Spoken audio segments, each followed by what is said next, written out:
Hello everybody and welcome to a quick Skids and Donuts update. So, if you have the Ford Tibbe key ignition, you may be you may be watching this video because currently your key doesn't turn. These get stuck really often. A sort of temporary fix for it, it's not a roadside fix by all means. A lot of people drill through here to sort of release the locking pin. I'm going to show you a way that you can not do that and not make the car look stolen, because who wants that? The way we do that is you take the barrel out of the car. It's quite simple to do. You just take off the plastic covers around the car, around the steering wheel, sorry. And this just there, it's a couple of screws that hold it in place, and then you just sort of wiggle it out.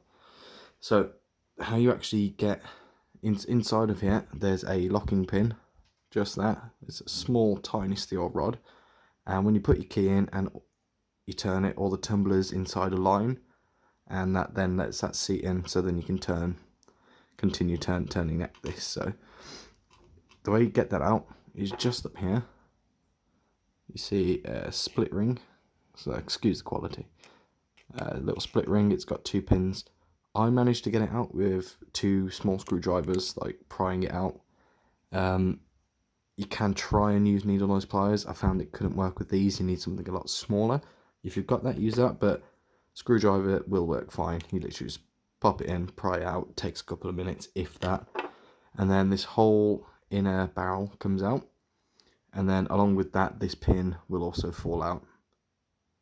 And once you've done that, as you can see now, I can turn the whole thing. So if you look on here, pretend the key's in.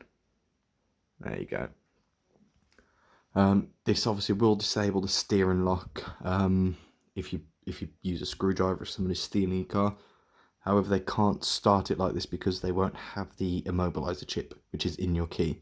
So they can't start your car, they can only disable the steering lock.